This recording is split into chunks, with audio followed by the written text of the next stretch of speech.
Before we get to our episode this week, I know a lot of you are probably following what's happening in Ukraine right now. And we just wanted to let you know that we're hard at work on an episode to help you make sense of everything. Look out for it in your feeds next week. For now, we present you with Rats. All right, okay, so you ready for this? Yes. All right, so we're walking. It's a nice day today, very sunny. Surprisingly, no rats yet. No rats yet. In sight. Because there's street sweeping, apparently. But I'm sure that's going to change once we meet up with Bobby Corrigan. Yeah. Rodentologist? Rodentologist. Rodentologist. Yeah. All things rodents. A few weeks back, I convinced producer Lawrence Wu, who's been with us since the very beginning of Throughline, to go with me on a rat safari through New York City. He used to live here too, before the rats chased him out to New Jersey. See the left, look to the right. Any rats? No? Well, just wait. I've been thinking about rats a lot during the pandemic. Like an unhealthy amount. Yeah, Run talks about rats all the time. Yeah. I'm sort of the rat lady of Throughline at this point.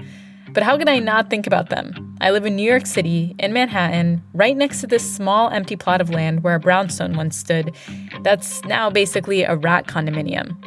They hang out on the sidewalk, they jump out from behind my trash can, they run up and down the curb.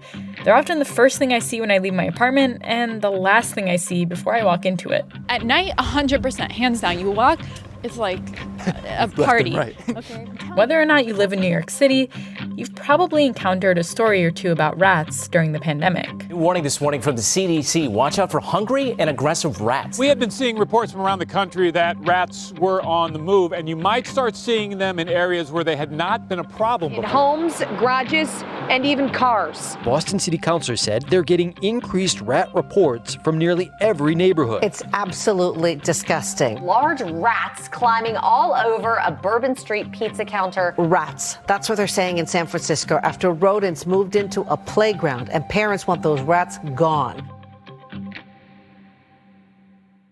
Aristotle once theorized that nature abhors a vacuum. And as we humans have retreated into our homes over the last 2 years, the natural world has reclaimed some space. And rats, well, they're especially good at filling a vacuum, at surviving. And what's more, these rats seem to have gotten an attitude. Trust me, even if you don't think you care about rats, We are going down the subway station. by the end of this story, I guarantee you will. I'm Randa Abdel Fattah, and on this episode of Throughline from NPR, we're investigating the hidden life of rats. This is Chambers Street. Transfer is available to the 1 train. We're here. Let's go.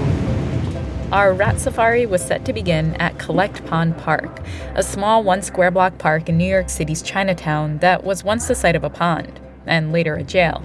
But nowadays, it's home to a whole lot of rats. So it makes sense that's where Bobby Corrigan, rodentologist and rat safari guide, asked us to meet him. Hey, Bobby. Good. Bobby grew up loving nature. He'd spend hours watching and studying the bugs in his backyard. He says he always knew he was destined for some kind of environmental work, but that he stumbled across rats by accident in a barn. The rats in his barn. I just sat there for a couple of hours one day, and I'm watching him do all these things. I said, I got to know more about this animal. And the more I studied them, the more I realized, this is awesome. And this is an awesome Rats animal. became a lifelong passion and profession for Bobby. These days, he's a scientist who helps companies and local governments rein in their rat problems, retracing rat footsteps, figuring out the hot spots, coming up with solutions. Although he admits it doesn't make him the most popular dinner guest. You're holding the classic wine glass in your hand. Well, what do you do for a living, right? I used to say, I study rats in cities.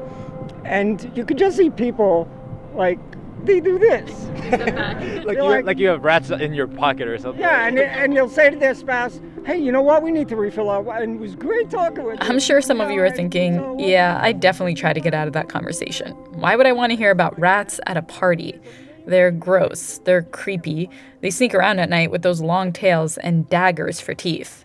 And from where I sit, Anybody who thinks otherwise has only ever encountered a rat in Ratatouille or the Rats of Nim. And there's been really good studies recently out of Vancouver University of British Columbia showing the mental stress rats cause on us. It's very significant. Some people just can't sleep at night. You know, they stress out. If they see a rat, they can't concentrate during work. It's a big deal. Yeah. It's a big deal. Yeah, you might be in there. I think I went through that, honestly. Okay. Like, I was like, because I was seeing so many rats, I think I was feeling that anxiety, that stress of being like, I can't escape them. They're everywhere. Everywhere I look, I see plastic bags and I'm like, it's a rat, but it's a plastic bag. Okay, not my proudest moment. And I'll admit, I started out the safari thinking this was a uniquely New York thing. We're home of the pizza rat, after all. Live your best life. For those of you who don't know, this video of a rat pulling a giant slice of pizza twice its size, step by step, down the stairs of a subway station got 12 million views on YouTube. It's funny, 2 years ago, I was in Norway, and there was a person on the rail, and they had a pizza rat button. And it was pizza rat, and it didn't say New York City, it just said pizza rat. Yeah. I said, I'm from New York. And he said, oh, pizza rat. It was like I was famous for pizza rat. So I was like, oh my God, you know. But Bobby quickly followed up by pointing out that in his travels all over the country and around the world studying rats, he's found this problem exists in pretty much every major city. Rats have taken over the world. They've occupied almost the entire planet. You know, the only one more successful than it in that group is the house mouse. So we're number one most successful species, so we say. Number two is the house mouse. And after that, the rats probably come in at third. Wow. So how can you not like an animal that's that smart and adaptable and resilient? Let that sink in for a second. Humans, mice, and rats are among the most successful mammalian colonizers of the Earth. And that's not all we share in common. They tend to be homebodies. Okay. They love baked goods. Baked goods? Baked goods. The more Bobby described how rats live, they're loving, they learn words, their commands, and so forth. the more I was struck by how weirdly similar they are to me, to us humans. This animal's able to, as it's moving about, it's visually recognizing things like we do, like, remember to make a left at the light where the Starbucks is. Well, they have different visual cues, right? So all along the way... I have to admit, my respect for rats, these adaptable creatures that have managed to fill the vacuum we've left during the pandemic, was starting to grow. And my curiosity about how they ended up in New York City, and it turns out pretty much every other major city, was also growing. So Lawrence and I got together with the rest of the Throughline team and began digging into their history.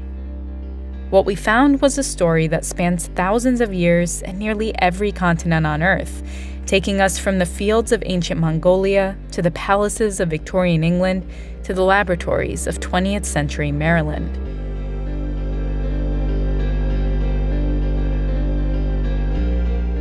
Our rat safari continues when we come back.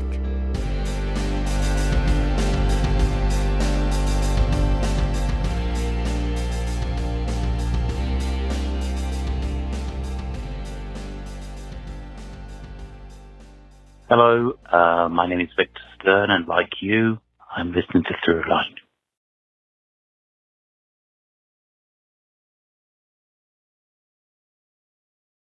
Part 1.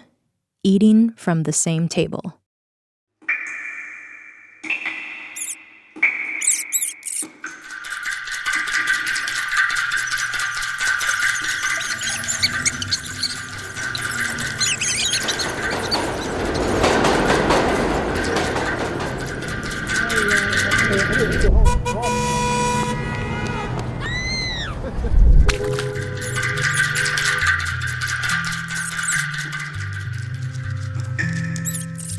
You know, you kind of see the landscape and you're looking for signs of rats everywhere. Are there burrows there? Is there a rat feeding in that corner? So yeah, they're just, to me, like part of the city. This is Dr. Jason Munshi South. He's a professor of biology at Fordham University in the Bronx, where he leads his own research lab. And since about 2008, when I moved to New York City, I've been studying the effects of urbanization on wild animals and also pest species like rats. Jason's lab focuses on understanding how humans in cities affect wild animal populations in those places. So I called him up to get a little more insight into what is up with New York City's rats. And when we were getting on our Zoom call for this interview, something caught my eye. Well, first of all, I gotta ask, I love your background. Where did you take that photo or? Yeah, it's a Shinto shrine in Kyoto, Japan that's dedicated to rodents. Oh my gosh. It's a tiny little place I found by accident. To his left and right, 2 statues of rats sit atop small stone pyramids. Pedestals, really. One rat is tall and slender, the other short and stout, and each of the rats is holding onto something. One is carrying a scroll, and one is carrying a jar of sake. And so the scroll is to symbolize wisdom, and the jar of sake is like abundance. And so right from the start, it was pretty clear to me that Jason Munchie South would know a thing or two about his rat neighbors. They're primarily nocturnal. They live in burrows, so they'll burrow into soil and spend, most of the day down there, and they build these colonies, almost like villages of related rats. They're highly social. They spend a lot of time with other rats. They'd have to be somewhere near water sources. And they are, territorial to some degree. So males will fight with one another. You'll find, especially males with lots of wounds and things as they get older from battles with neighboring rats. Over time, they'll add more tunnels and they'll start to connect. They'll sort of overlap with neighboring burrows. And so it becomes this big tangle. Like a subway, but for rats. So I've seen them, in like New York City parks where there wasn't a lot of control going on, where you could count like 300 holes and you could just watch them coming in and out all day. That makes me never want to sit on a patch of grass again in the city. But for Jason, seeing all those rats coming in and out of those rat holes sparked a question. What's going on with rats in New York City? How did these animals get here? This was long before the pandemic, long before Run was grappling with that question. And Jason decided to build a whole study around it. The first thing he discovered was that New York City is actually overrun by just one kind of rat, the brown rat. Their Latin name is Rattus norvegicus, which would translate to the Norway rat. But that's a misnomer. They did not originate in Norway. We don't exactly know why they have that name. The most likely story is that the British naturalist John Birkenhout mistakenly wrote that the rat had arrived in England from Norway. And the mistake stuck. Jason and his team decided that in order to find the actual origin of the New York City rat, they had to compare its DNA to other rats in the world to find a match. Kind of like an Ancestry.com or 23andMe, but for brown rats. So he and his team started calling and asking labs around the world to send them DNA samples of their brown rats. We ended up with, like 500 samples all around the world. And we just decided, okay, let's do this properly and try to understand what major groups of rats exist everywhere and use that as context to understand what rats are in New York City. And what they found was that all the signs were pointing to a place thousands of miles east of Norway.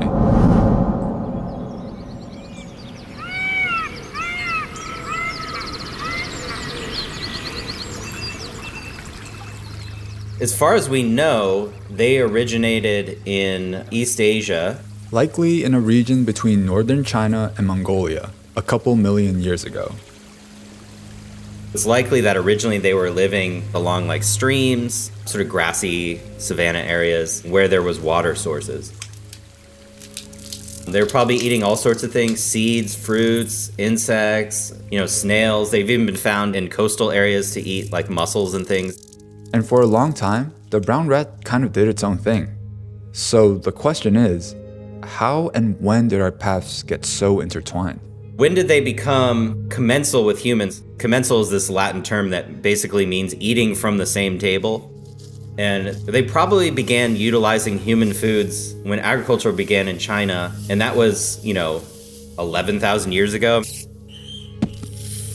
And initially, the records suggest that farmers were growing things like millet and then switched to wheat. And so it's probably that period when humans began growing grain in large amounts and storing it for their purposes that rats started feeding on it.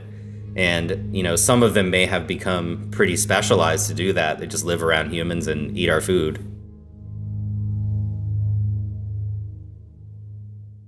And from those early days in Mongolia, they started freeloading more than just food. They moved in with humans. They think this is pretty cool. It's warm, because they don't hibernate. They can't hibernate. So they're thinking, so I don't have to worry about all this energy to stay warm. So there's a fire in here, it's warm. These people drop food, they spill food, they're messy, and whatever the species is, which is us, Homo sapiens, they think life is pretty good. But how did the brown rat go from Mongolian fields to shacking up with humans to riding the subway train downtown with me? It seems like brown rats kind of stayed for a while, and they didn't really spread out for a long time, for hundreds of years, maybe thousands of years. And then boom, something happens. Our dates suggest less than 1,000 years ago, they got to Southeast Asia. By the time they got there, humans had more advanced ships, and you were starting to see like regional trade through the Indian Ocean and even up into Europe. Cities start building up, human populations are expanding, and you see the brown rat just getting everywhere.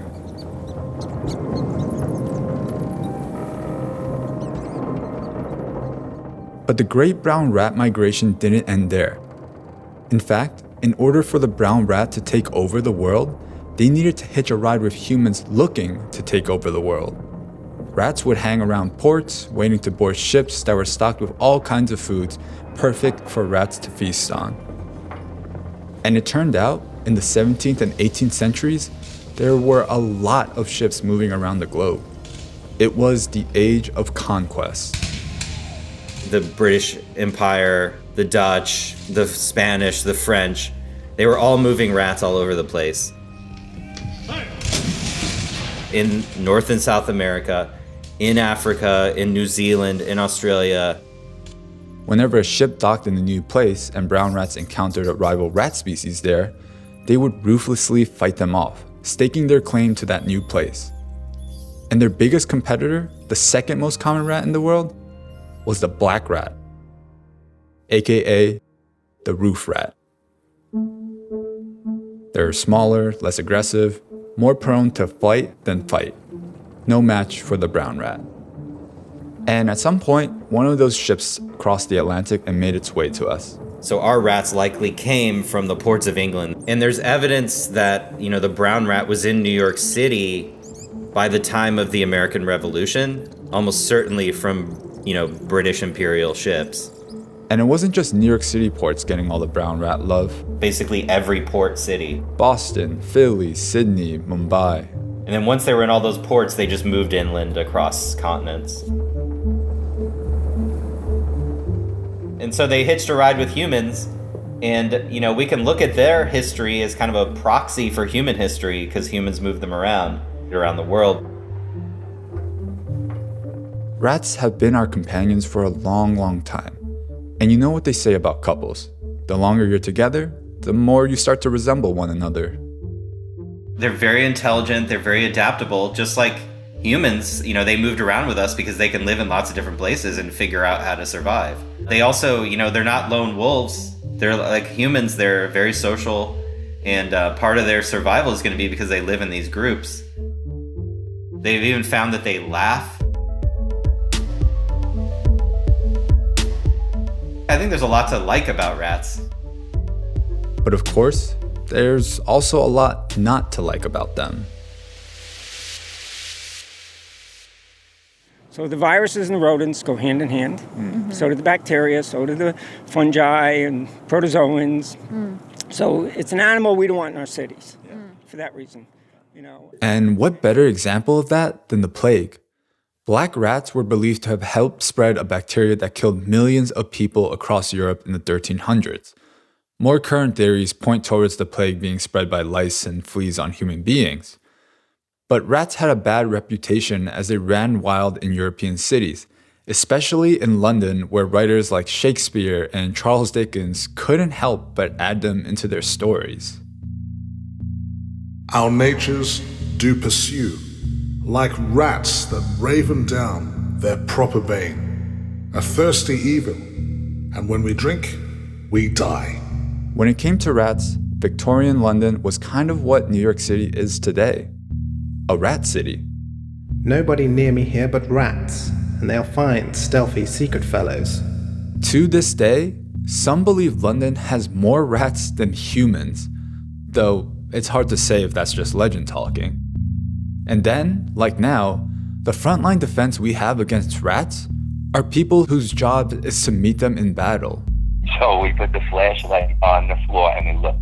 Yeah, there were rats running everywhere.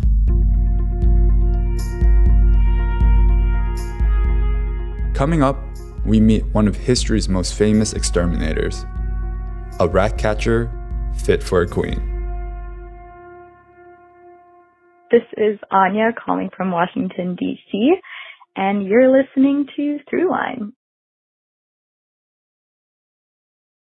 This message comes from NPR sponsor Noom. Noom is an award-winning weight loss program that uses psychology and personalization to help you lose weight and keep it off. Noom gives you knowledge designed to help you make informed choices that fit you and help you reach your goals. Sign up for your trial and get psychology-based weight loss support at noom.com/Throughline.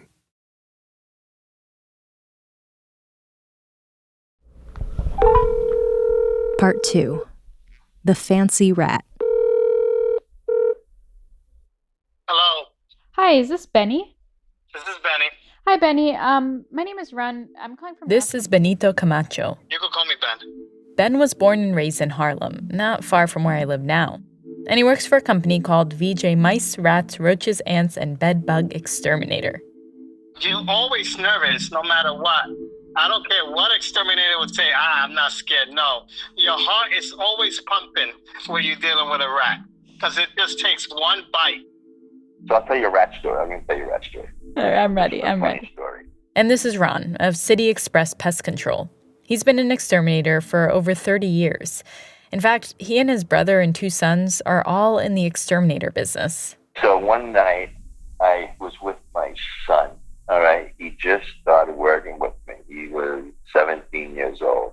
So I took him with me, and I said, listen, we got to go do these 2 restaurants around 2 in the morning.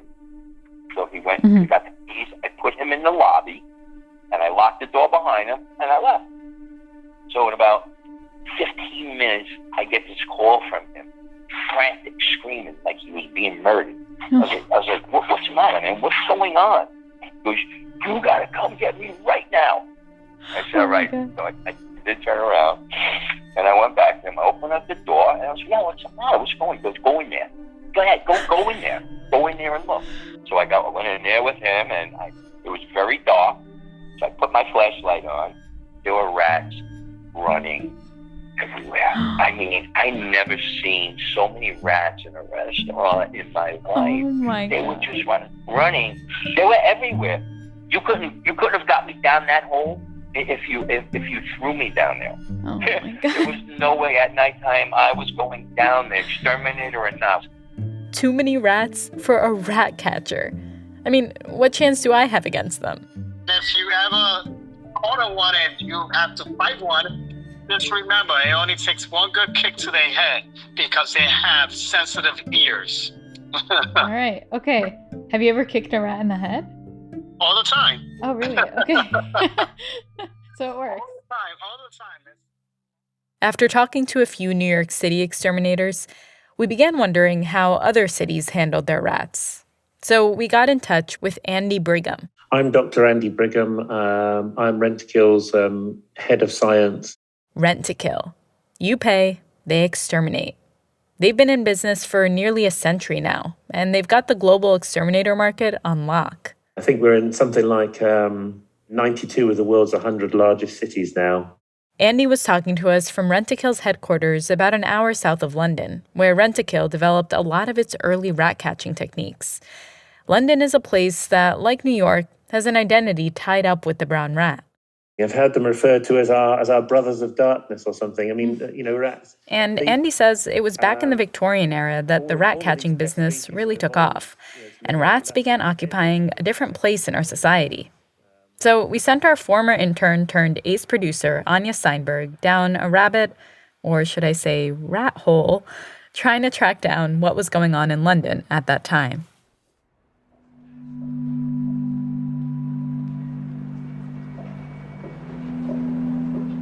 The London rat is an animal of legend.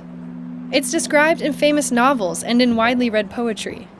In Victorian England, rats were everywhere in the culture.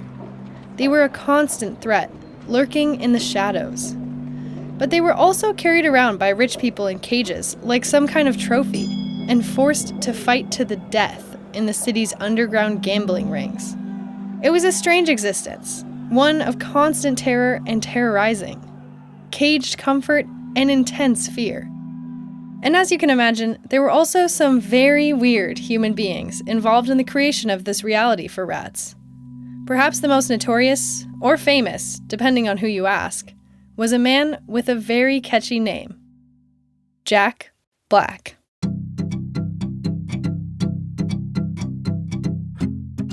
He enjoys the reputation of being the most fearless handler of rats of any man living, playing with them, as one man expressed it to me, as if they were so many blind kittens. Black was rugged, a florid complexion, bushy black hair, bushy eyebrows. This is amateur rat historian Gerard O'Sullivan. I'm currently a higher education consultant, but my original training was in 18th and 19th century British and continental literature and culture. I grew up in New York City, and I rode the subways quite frequently. And anyone who knows New York knows that just as humans love the subway system, so do rats. So I've been fascinated by rats since, I would say, young adulthood. When he was in grad school studying British literature, Gerard stumbled across a book by a journalist named Henry Mayhew called London Labour and the London Poor. I saw his hand dip into the cage of rats and take out as many as he could hold, a feat which generally caused an "oh" of wonder to escape from the crowd, especially when they observed that his hands were unbitten. That book influenced Charles Dickens and dozens of other writers and authors. It was really the first work of qualitative sociology, at least in the English language. And also my first encounter with Jack Black.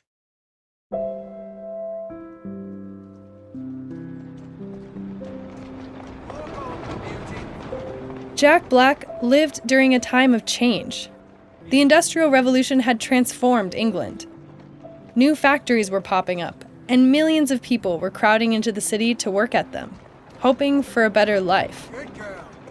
It was a city of extremes. Nightmarish poverty existed shockingly close to outlandish wealth. Starving children begging at the feet of finely dressed aristocrats. High society snobbery built on the backs of exploited workers. And when those workers arrived in London, there was an animal there, waiting for them. Rattus norvegicus, the Norwegian brown rat.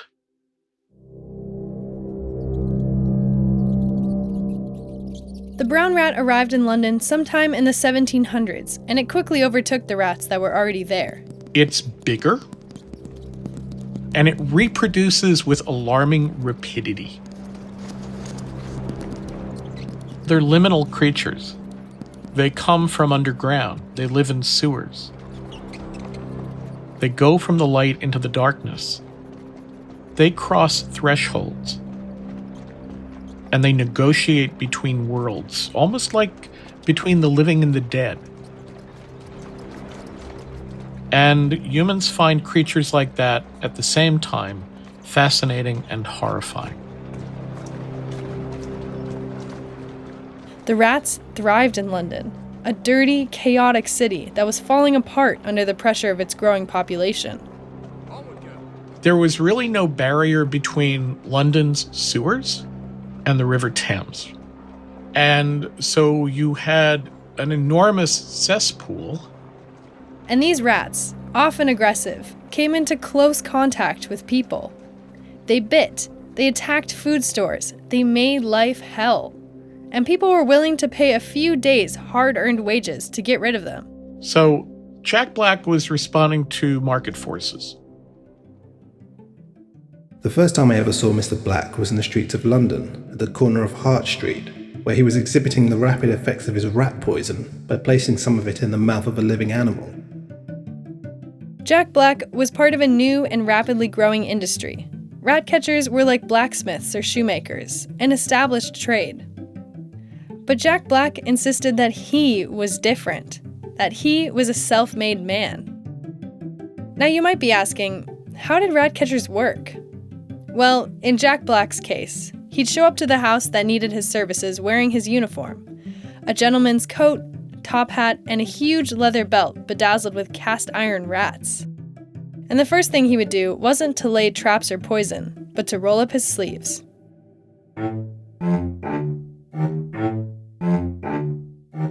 He was able to cover his hands with lure, special bait that rats couldn't resist, that he used to catch the rats live and by hand, and stuff them one at a time into a bag or into a cage.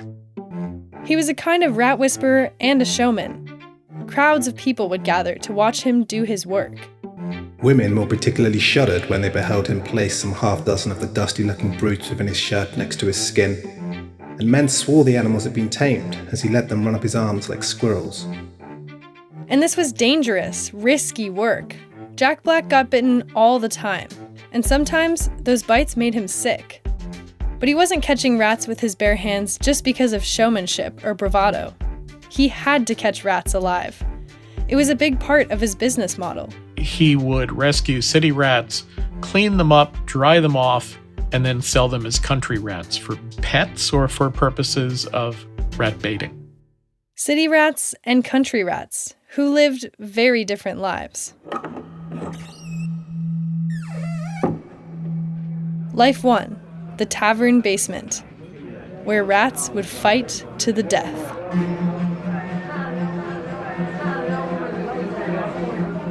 A boxing ring, but smaller, where men sat on benches surrounding the rat pit on all four sides, betting. A whistle or a bell would ring.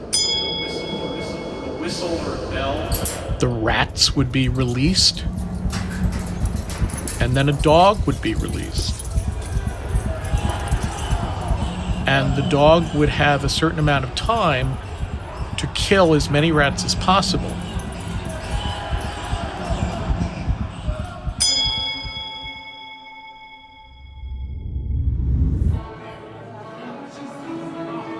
Life 2, the Victorian ballroom, where rats were pampered in gilded cages. They were ornate, fancy rat pets in sweet little cages, and they could be trained to do tricks.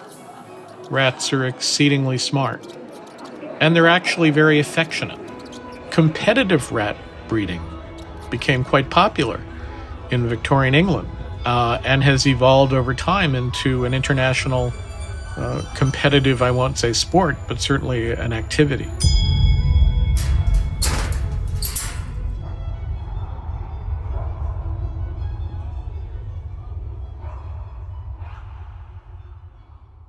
All those rats, the fancy ones and the scrappy ones, were supplied by Jack Black and other rat catchers. It was a whole industry. And Jack Black had competition, so he had to learn how to sell his services. Like today's entrepreneurs, he was his own brand.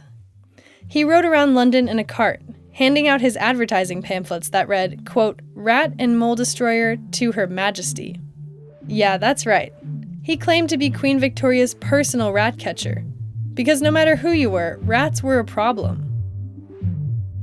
I mean, look, one of the things that makes Jack Black such a memorable figure is that he monetized vermin in a city that was overrun with them. In the process, he blurred the boundary between friend and foe, danger and comfort.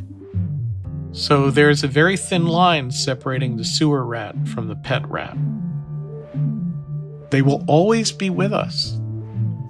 And they are creatures that are at the same time compelling and horrifying. And I think that's why they're so fascinating. They are fascinating. The rats, sure, but also those rat catchers. They helped rebrand an animal that for centuries was thought of as little more than vermin, synonymous with disease, into something more positive, a livelihood, a pet, a status symbol even, a sophisticated creature that maybe has more of a place in our lives than we'd ever imagined. Does that mean I'm ready to get a pet rat? Hell no. But I can respect the hustle. For the next stop on our rat safari, we put on our white coats and head to the lab, where rats help save lives and put our morals to the test.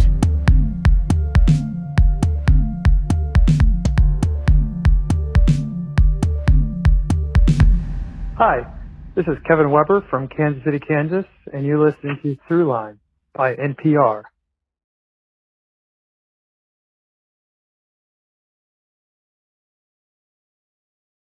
Part 3 of Rats and Men. Coming, going, always on the move. The people, the customs, even the places. In this restless, bustling city that is New York. Okay, we're back in New York City. Not my 2022 New York, but 1960s New York. Here, the law of the concrete jungle applies. Here, muggings and bashings are an everyday happening, be you black or white. Talk about two lives of a city. Striving to keep abreast of the ceaseless, teeming traffic, of the mass of busy workers in ever-new New York. Talk about rats and roaches. This is part of where your rats come from. Breed places like this. In this news report, there are shots of garbage everywhere, broken glass, and one particularly close-up shot of a dead rat. It's all over New York City. All over. I've been sifting through old archival footage of New York, and the 1960s have stood out as a kind of turning point for humans and rats.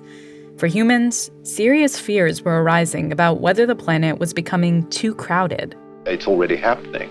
The threat, which is now a reality of overpopulation.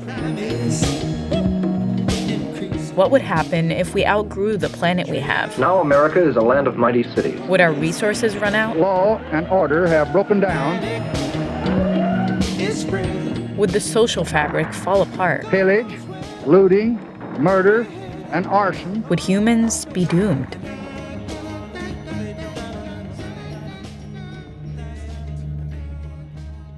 And for rats, this was a time of reinvention. They were no longer simply vermin. They were test subjects in laboratories helping scientists develop life-saving drugs and a better understanding of illness and disease. The relationship between rats and humans was becoming more complicated. Some people even believed rats could help answer our worries about overpopulation. So one of our producers, Victor Iveas, dug deeper into what was going on at that time.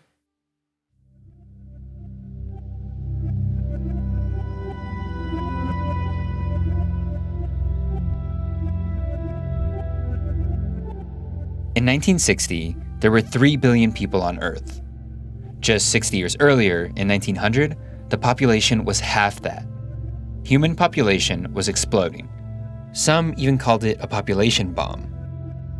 And it was projected to keep growing at a rate that was starting to seem unsustainable, a threat. Really beginning to look at this problem as a potential catastrophe of mankind. The population explosion is just to me as serious as the atomic explosion. And among those sounding the alarm were scientists. Dr. Calhoun, as a human being, are you worried about the future of mankind? A pathological situation like this gives us an understanding of what may be going on in the human situation, which might go on and be catastrophic. And what is really catastrophic and where the real fear is on a level where the mice and man are extremely similar. It's around this time, the early 60s, that a scientist in Maryland named John B. Calhoun thought that the answer to our human overpopulation problems might be found with rodents. Mice and rats. By this point, rodents had been used in scientific research for a few decades because, well, they were practically our mirror images. They shadow us wherever we go. They eat very similar food than we do, which means that they're seen as very similar physiologically. And they were quickly becoming the main test subjects. But on the other hand, they're seen as vermin, which means that we are allowed to use them in an experimental setting. Experimented on to help treat things like diabetes, high blood pressure, heart disease, and cancer, and to test out new drugs. My name's Ed Ramsden, and I'm a historian of science and medicine. I'm based at Queen Mary, University of London. Ed is co-writing a book on John B. Calhoun and his rats. Our familiarity with the rat is usually based upon its living in close association with humans. There was a kind of cognitive dissonance happening. On one hand, almost all human genes associated with diseases have counterparts in the rat genome. So they're kind of like a twin of the human. But at the same time, rats were vermin, not human. Creatures to be feared and exterminated. We think of sickness, disease. We think of an animal that is very unclean and aggressive. We see it as a very destructive species, even to represent sort of evil itself, the rat. So it was a balancing act. Fine to do rat experiments to test new medicines and cure diseases, but a little more iffy when it came to addressing things like the effects of overpopulation by comparing how rats and humans behave and think. John B. Calhoun was determined to change that. You know, he's choosing an animal that is really synonymous with urban and moral degeneration. Calhoun began using rats in experiments designed to figure out one thing. What are the effects of living in a crowded environment? Which brings us to 1962, and one of Calhoun's most influential experiments.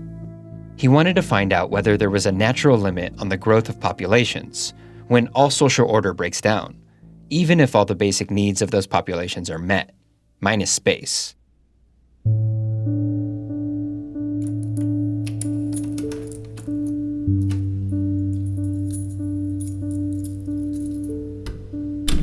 What he does is he rents a nearby barn. He then divides this into 4 with partitions, so they're into equal sizes. And these partitions are electrified, meaning that the rats can only enter and exit into the 4 pens through the ramps that are provided.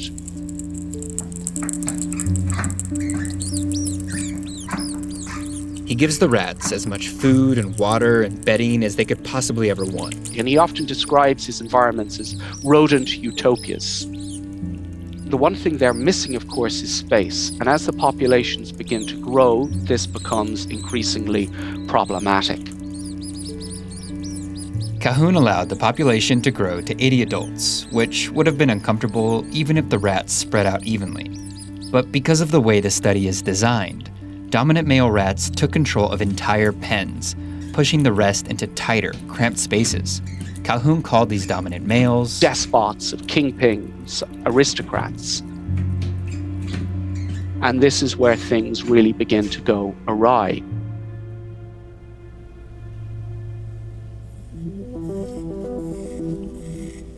He sees a series of pathologies beginning to emerge. The animals become increasingly aggressive.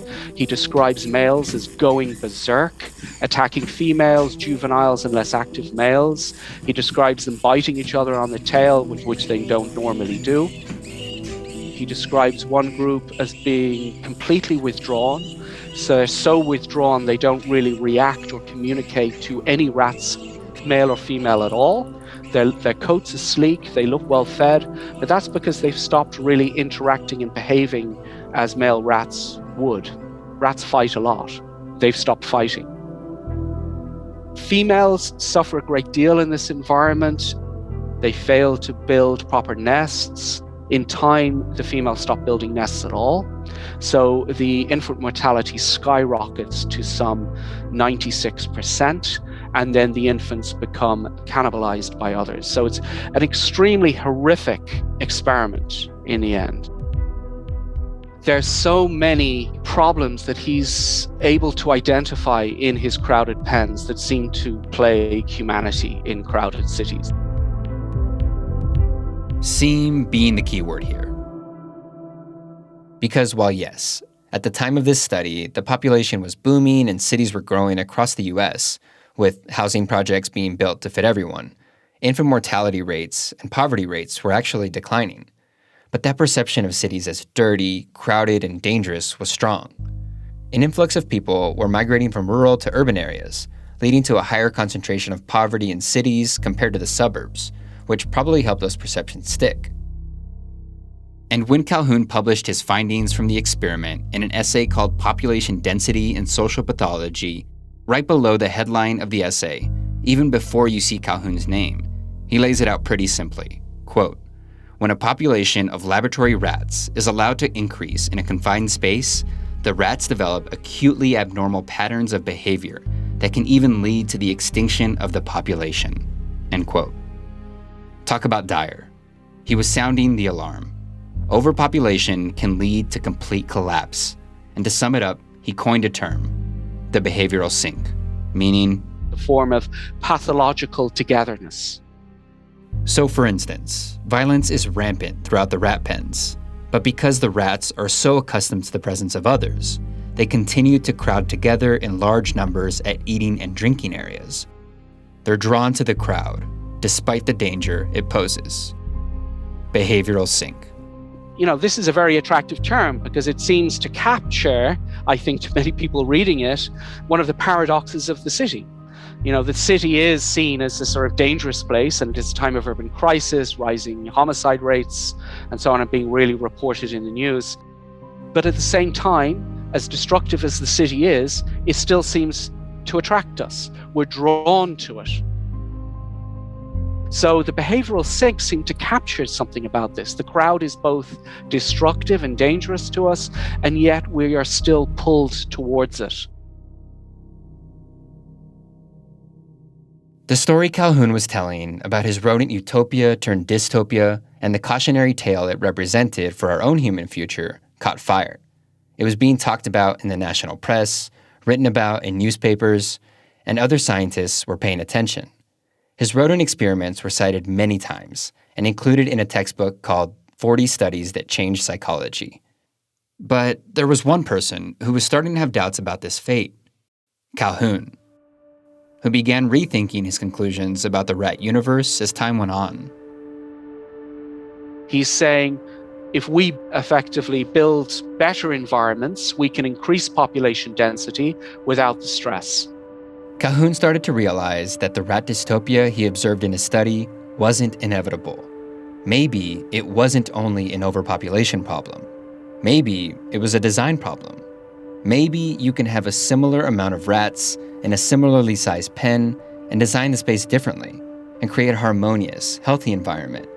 So he set out to do new studies, redesigning the physical space. Trying to build environments that are less damaging to his rats, that have more partitions, that protect them from stress. So he wants to increase population density, but without causing stress-related illnesses. Calhoun spent the end of his career trying to revise the narrative. Despite his efforts, the story of the behavioral sink is the story that people have held on to. When people think of his work, they think that it's somehow, inevitable that crowding stress will emerge from dense environments, which isn't necessarily so. Calhoun died before he was able to convince the public that we weren't necessarily doomed. His warnings of overcrowding and dense urban environments led to hysteria, and that study is still shared today. But if Calhoun had one lasting impact he'd be proud of, it's the connection he drew between rats and us, and the way he helped us see ourselves in them.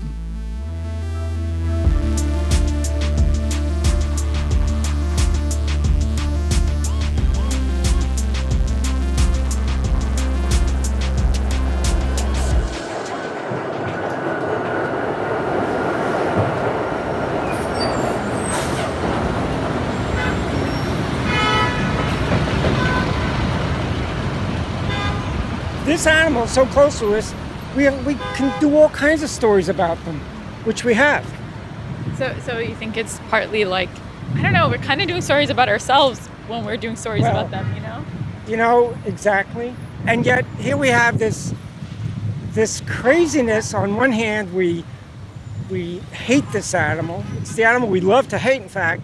But on the other hand, It has done so much for our benefit, for society, for our health, for everything, and yet most people don't connect those dots. It's the same exact species. So later on, if you guys don't mind, it's Friday night, the next time you're sitting enjoying having a toast to say, please say thank you to our friend, Rattus norvegicus. Okay.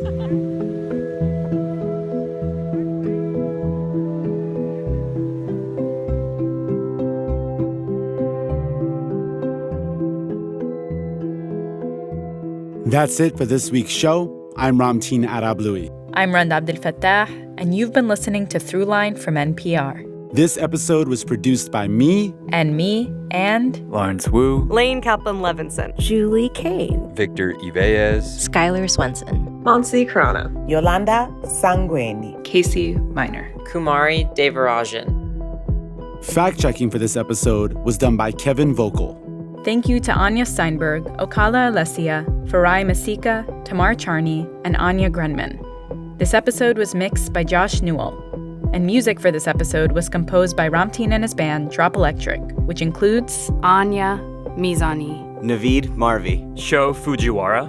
And finally, if you have an idea or like something you heard on the show, please write us at throughline@npr.org or hit us up on Twitter at throughlinenpr. Thanks for listening.